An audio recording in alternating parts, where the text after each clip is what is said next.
How do you gain true intelligence and wisdom? That is what we are talking about today in The Forge. Welcome back to the 22nd episode of The Forge. For those of you who are new, The Forge is the Thursday show of the Hard Thing podcast.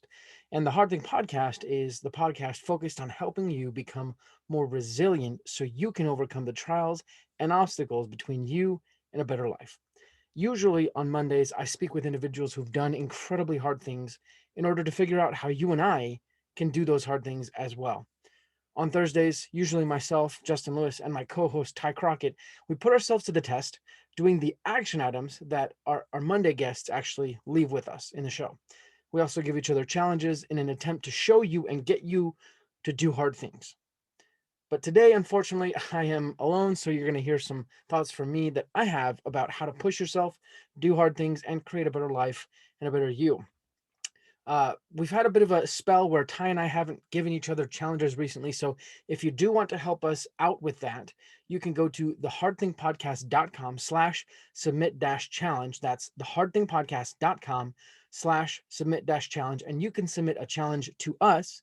You'll get a shout out on the show and maybe even a $20 Amazon gift card if your challenge happens to be the challenge we choose for our monthly challenge. So again, that's thehardthingpodcast.com/submit-challenge. While you're checking out that, let me get to today's topic. Have you ever encountered someone who deeply impressed you with their wisdom and intelligence? I'm not talking about that one person we all know who tries to prove everyone wrong or insert meaningless facts into otherwise fruitful conversations. I hate to say that that's been me many times, unfortunately, and speaking from experience, that's not who you want to be. It makes you look insecure and desperate for attention. Instead, what you want is a long lasting reputation of someone who can entertain deep thoughts and engage in mutually enlightening discussion. No, I'm not talking about thoughts like whether or not you tuck your pants into your shirt when you leave it untucked rather than tucking your shirt into your pants when it's tucked and so forth. What I'm talking about is actually the ability to engage in conversation with almost anyone you meet and still add something valuable to the conversation. Maybe it'll just become clear as I explain ways that I believe will help you develop this deep intelligence. And it's important because it makes you that much more of a person of value and a high caliber person.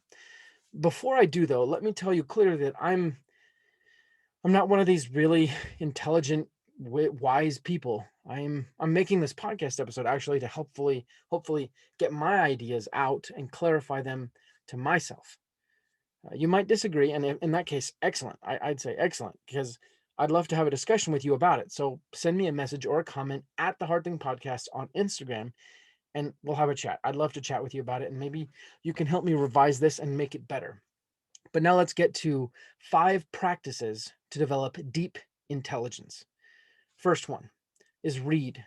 You can't hope to develop deep intelligence without spending a considerable amount of time reading. I'm not sure whether or not I count audiobooks, though they do help, but to be sure, spending time poring over books will enhance your intelligence. I think a key point, though, is to do so in a way that's not superficial.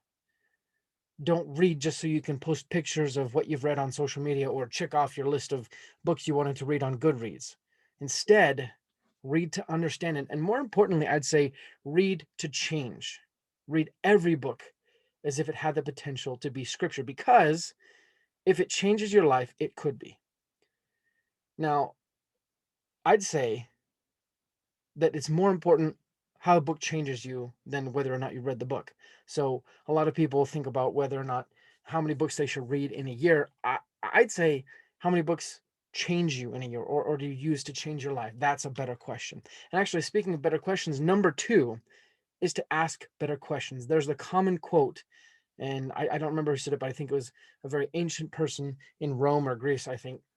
But they said the quality of your life will be dictated by the quality of your questions. If you need any proof of this, think about your closest relationship. Ask them questions, and you'll find that you ask them different questions than you ask someone that you just met on the road. And then think about the times that you felt closest to that person that you care about. Even in those moments, you ask different questions than in the times when you don't feel so close to them. Remember, you will most often only Find answers to questions that you ask. So if you aren't finding answers that you want or help you, then you need to find better questions. This is perfect in business because in business, if you're not asking the right questions, you're just going to keep doing what you're doing, which may not be working. So ask better questions to find out what could work and try that. Number 3, learn to think. This is one that a lot of people don't practice today. But I think our brains function a little bit like a computer. You see, computers need processing time to do very complex things. I have an older laptop now. It's kind of weird to say that because I only got it like 5 or 6, 7 years ago. I don't remember, but it's older and it's starting to act slower, even when I have it doing relatively simple things compared to newer laptops.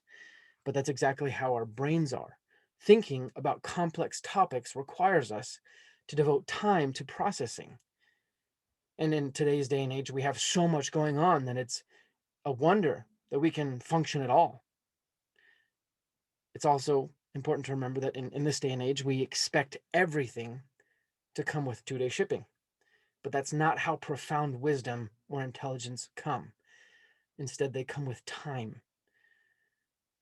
You have to untangle these knots of topics and ideas and how they connect, and that takes time. Number 4 is humility.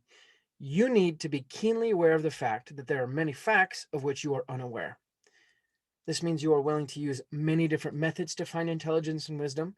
You'll also ask people around you, you'll try new practices, and you'll even search through sources that others might not be willing to look through. This is comparable to someone who is humble enough to get any sort of job when they're going through rough times. I once read a short story about a master's degree student who was working at Wendy's to provide for his family while his wife was going to school. And one guy comes up to the drive-thru and says, "Have you ever thought about, you know, going to college or anything like that?" Well, and if you're humble, maybe that might bother you, but you're still willing to do it. So you'll try new things, but you'll also recognize where your search has gone astray. You won't let your search take you down roads that are unethical or immoral. You'll get back on the path that is leading you to where you want to be. You're willing to learn.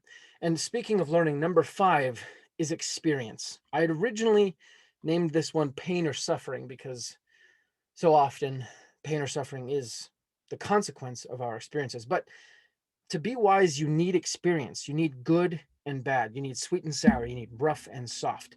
I think intelligence is something that you know, right? But wisdom is something you feel, and you need both. Our experiences change us, they leave marks on us. And in order to be wise, we need perspective. Most of the time, it is pain or suffering that leads us to perspective, but experience always changes us. There's a reason the word experience is the term used to describe what a character needs in order to level up in a video game or in a role playing game. You need experience.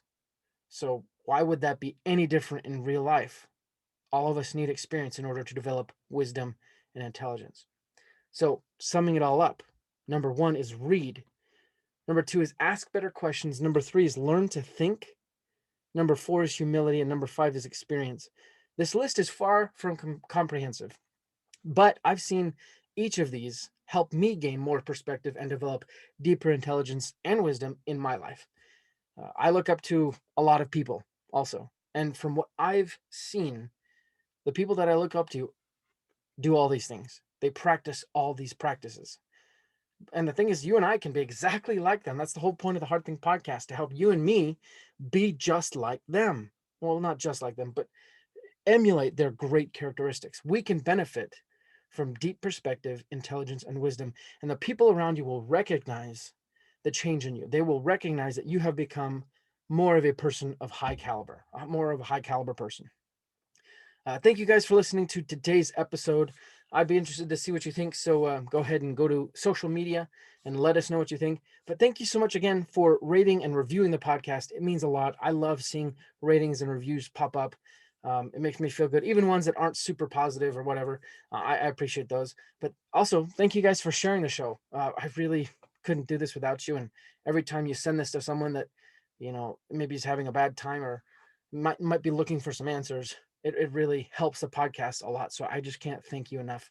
Before I close, though, I just want to give a real quick shout out to Operation Underground Railroad. They're an awesome organization. They go undercover to rescue kids from sex trafficking. You can go check them out at ourrescue.org, see what they're all about. But thanks again, guys. Keep doing hard things, my friend, because you will overcome average.